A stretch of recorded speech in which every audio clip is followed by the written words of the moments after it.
Nah teman-teman, selamat pagi, selamat datang di channel saya Fitri Rismana. Hari ini kita mau berangkat lagi demi duit RM1. Ini hotel kita, kita duduk hotel nih. Ini dekat Kuala Lipis, kita duduk sini. Hotelnya simple, jadi itu cermin, sebelahnya ada toilet. Nah hari ini kita mau setelkan itu duit RM1 teman-teman. Nah inilah hotel yang kita, ini ada ikon, ini hotelnya RM100 saja. Tengok kita punya, ini simple saja. Kita sudah kemas. Ini barang-barang kita mau kita bawa, ini barang kita semua. Air mineral kita mau bawa, sebab ini dibagi free. Satu kita sudah habis, satu belum habis, jadi kita bawa. Sebab nanti dalam kereta pun kita mau minum juga. Simple saja hotelnya. Ini ada cermin. Hari ini saya pakai putih palazzo. Lepas tu pintu dun terpaksa buat macam ni karena baju ini jarang, jadi nampak line semua, jadi saya tutup kayak gini supaya tak nampak bagian dada. Ini toilet semua lengkap lah, sama lah macam hotel-hotel biasa, cuma ini suami saya sudah bersiap-siap. Tak tahu kenapa dia bersiap-siap, lari-lari dia takut kena kamera. Nah teman-teman, jangan lupa untuk ikuti selalu perjalanan saya hari ini. Semoga urusan saya yang RM1 ini berhasil dan barangnya cepat settle. Jadi kita besoknya harus masuk kerja lagi. Kalau saya masih cuti lagi sampai hari Kamis, kalau suami saya besok sudah masuk kerja. Jadi hari ini kita mau urus, mau cepat-cepat, lepas itu mau balik. Jadi kita duduk hotel yang ini teman-teman, dekat Kuala Lipis. Hotel ini dekat dengan kedai makan, sana pun ada kedai makan. Kedai makan itu sedap, nih sedap. Semalam saya makan dekat situ, sedap makanan dia. Lepas tu sana pun ujung sana ada dobi, ada bank, semua lengkap. Lepas tu ni makcik ni boleh lalu sini rupanya. Saya ingat kenapa makcik tu jalan dari ujung sana, rupanya dia mau turun ke sini, jadi senang. Ini kawasannya teman-teman, daerah Kuala Lipis. Ini kampungnya suami saya. Hari ini kita tak balik rumah mak mertua sebab mak mertua pagi-pagi, kesibukan pagi-pagi. Sana pun ada stesen minyak. Dekat sini tuh ada kemudahan, stesen minyak. Lepas tu ujung sana pun ada 7E, ada kedai mamak, semua ada lengkap. Nah teman-teman, sebelum kita panaskan enjin dulu sebelum kita bergerak, mudah-mudahan. Nah teman-teman, inilah urusan suami saya hari ini. Saya harus kena teman dia. Urusan kita public bank, kita ada urusan dekat public bank. Karena itu teman-teman, dia ambil satu barang, jadi barang itu harus banking online. Banking online-nya harus dimulai dari RM1 kayak gitu teman-teman. Jadi terpaksa lah. Misalnya itu teman-teman, bayaran harus dimulai dari RM RM1. Kalau nggak dibayar RM1 itu, dia harus bayar online. Jadi online banking abang saya ini ada problem. Dia buat dekat bank yang ada dekat daerah kita orang itu, tempat tinggal, ada public bank juga. Jadi kita buat dekat situ nggak boleh. Jadi dia suruh pergi ke tempat asal kita buat hari itu dia buat account bank tuh asalnya dari mana, daerah mana, harus ke sana juga dibuat kayak gitu.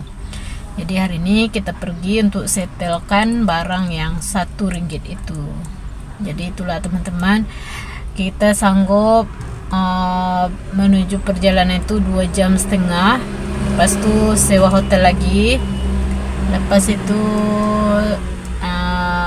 demi uang RM1 itu kita rela habiskan uang dekat ada ratusan juga lah, bayar minyak, lepas itu hotel lagi, makan lagi kan.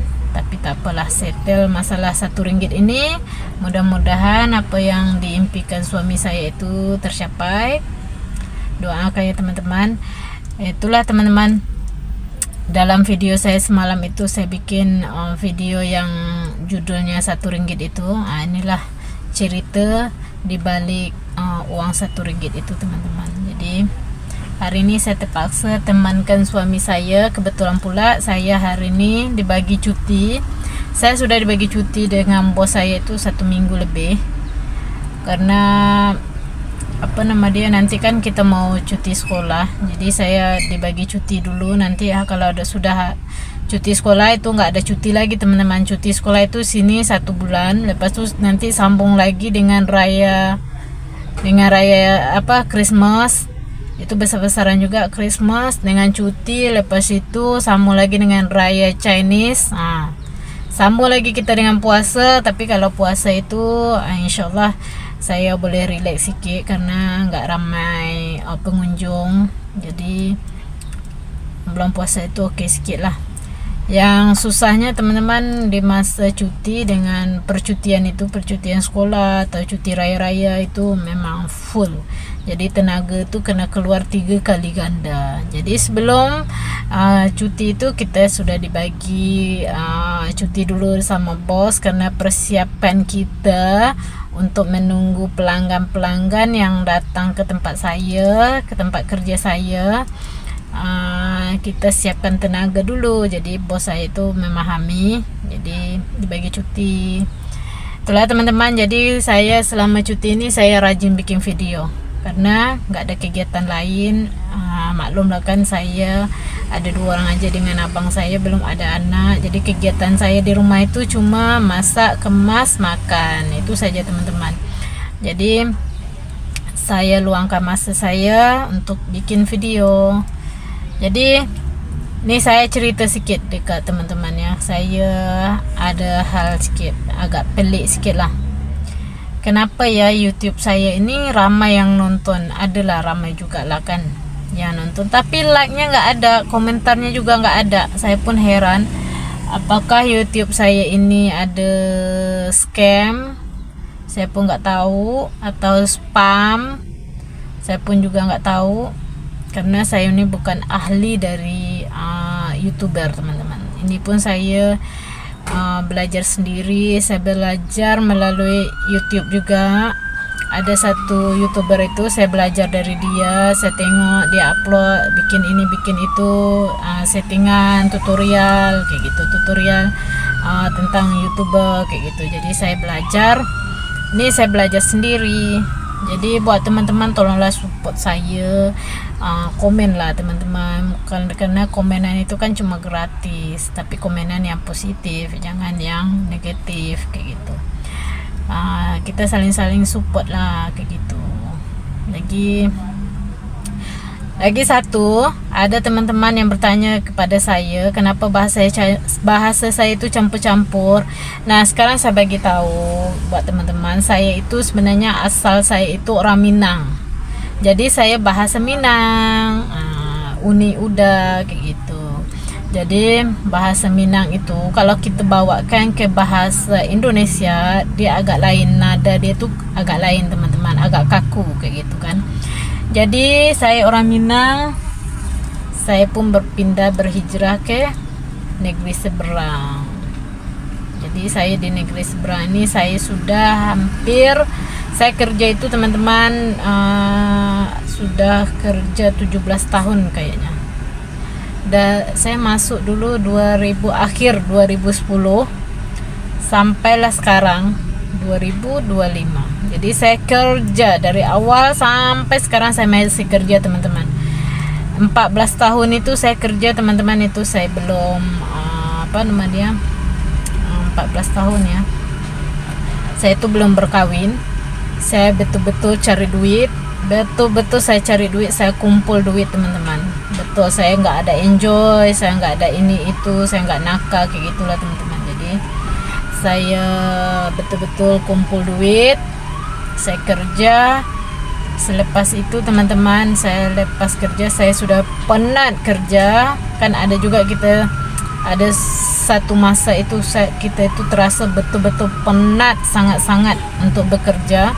Jadi saya putuskan saya untuk balik kampung terus. Saya terus mau balik habis lah kayak gitu, mau balik kampung. Saya sudah putuskan kontrak kerja saya. Selepas itu teman-teman, dalam masa mau putuskan kontrak itu, dalam masa saya 1 tahun itulah, saya memikir mau putuskan kontrak untuk tahun depan itu, saya nggak mau lagi kayak gitu kan. Dalam masa 1 tahun itu saya mikir mau balik atau enggak atau apa kayak gitu kan, kapan lagi mau menikah kayak gitu kan. Jadi dalam 1 tahun saya mau memutuskan untuk nggak sambung lagi kontrak kerja saya itu. Jadi dalam 1 tahun itu teman-teman, saya ketemu dengan seseorang. Jadi seseorang inilah yang membagi semangat untuk saya. Dia bilang dia suka dengan saya. Dia luahkan semua perasaan dia. Padahal kita nggak pernah jumpa teman-teman. Ada jumpa, tapi saya pikir ini saya selalu, apa hal ini lelaki kayak gitu kan ya. Kenapa ini Mamat ini selalu mini love dengan saya kayak gitu kan. Rupanya dia sudah lama memperhatikan saya kayak gitu. Saya ini orangnya jual mahal teman-teman. Sebab jual mahal lah saya ini, jadi lambat kawin. Kayak gitu. Jadi teman-teman saya yang lain sama-sama kerja dengan saya itu banyak yang marah dengan saya. Kenapa kamu kalau ditanya dengan seseorang, dia tanya dengan lelaki, kamu udah kawin, kenapa kawin atau belum? Kenapa kamu bilang kamu udah kawin, lepas tu ada anak 10 kayak gitu kan. Jadi kapan kamu mau dapat jodoh kalau kamu jawab kayak gitu. Jadi itu kadang-kadang teman-teman saya yang satu kerja itu kadang-kadang ada juga marah dengan saya, karena saya bikin kayak gitu teman-teman bukan untuk apa, saya bukan untuk supaya saya nggak ada suami, nggak ada kepikiran untuk suami, bukan. Saya itu menghindarkan diri saya itu dari perbuatan yang nggak senonoh kayak gitu. Jadi kalau lelaki itu kalau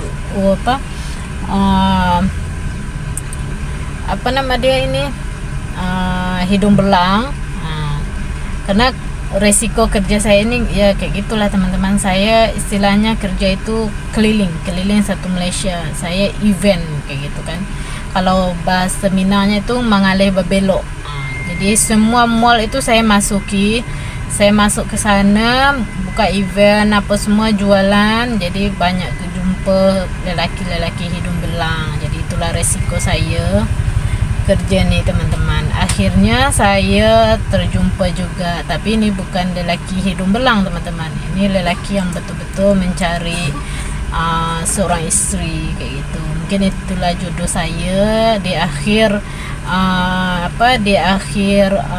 tamat tempoh saya punya kontrak kerja, jodoh saya pun datang. Itulah teman-teman. Jadi bahasa saya itu ada bercampur-campur agak-agak Melayu, karena saya itu teman-teman sudah dikira berapa belas tahun ya, sudah 20 tahun agaknya, bukan 20 tahun, 14 tahun ke 15 tahun ya agaknya, yalah 2010 sampai 2005 ya 15 tahun. Jadi bahasa saya itu Melayu. Jadi karena saya kerja itu jualan itu mesti kena bahasa Melayu teman-teman, karena kalau kita pakai bahasa Melayu orang tuh cepat mengerti gitu. Jadi kita kan dikejar belian kayak gitu kan, macam kita cari sale, jadi kita harus menyesuaikan di mana kita berada kayak gitu. Tapi kalau ada jumpa teman-teman yang dari Indonesia, itu pekerja-pekerja kilang itu kebanyakan Indonesia, itu mereka kalau beli ke tempat kita orang pakai bahasa Indonesia kayak gitu. Tapi kalau jumpa dengan orang Minang ya kita uni udah kayak gitu. Itulah teman-teman, kenapa bahasa saya itu bercampur. Lagi sekarang ini kan saya sudah di apa namanya nih, jadi menantu orang seberang, jadi bahasa saya lagi bertambah bercampur-campur teman-teman. Lagi bahasa keluarga suami saya itu bahasanya orang Kuala Lipis, jadi agak lain sedikit. Saya pun kalau bercakap itu saya guna bahasa Malaysia, jadi saya nggak guna, kalau kita kan bahasa daerah kan, jadi saya daerah-daerah sini saya kurang paham, jadi saya guna bahasa Malaysia saja. Contoh kan bahasa Kelantan lain, bahasa Terengganu lain, Kuala Lipis pun lain. Jadi kalau saya dulu tuh mula-mula ketemu dengan mak mertua itu kan saya kurang paham apa yang dia bilang kayak gitu. Jadi itulah saya pun guna bahasa Malaysia saja, bukan guna bahasa daerah, karena saya pun juga nggak paham kayak gitu teman-teman. Sama saja, kita Malaysia Indonesia sama aja, kita ada bahasa daerah, ada bahasa ibu kita, ada bahasa macam kita Indonesia, bahasa Indonesia, kalau sini bahasa Malaysia kayak gitu. Nah teman-teman, sudah panjang cerita saya hari ini, sampai sini dulu. Karena ini saya masih menunggu suami saya ini, apalagi yang dia mau bikin. Nanti sudah bikin besok tak jadi lagi kayak gitu. Jadi saya pun menunggu di dalam kereta, karena saya nggak mau duduk di dalam itu. Saya nggak suka ada AC kayak gitu. Saya kalau sudah kena AC itu badan saya sudah agak lain kayak gitu. Saya masuk angin teman-teman. Jadi saya ini agak lain orangnya. Biasalah orang kampung datang ke negara orang, jadi kalau pakai AC itu perut saya itu masuk angin, jadi kentut-kentut kayak gitu. Jadi saya nggak masuk, saya tunggu di dalam kereta saja. Nah teman-teman, sampai di sini dulu video saya ini. Nanti saya akan bikin video yang selanjutnya.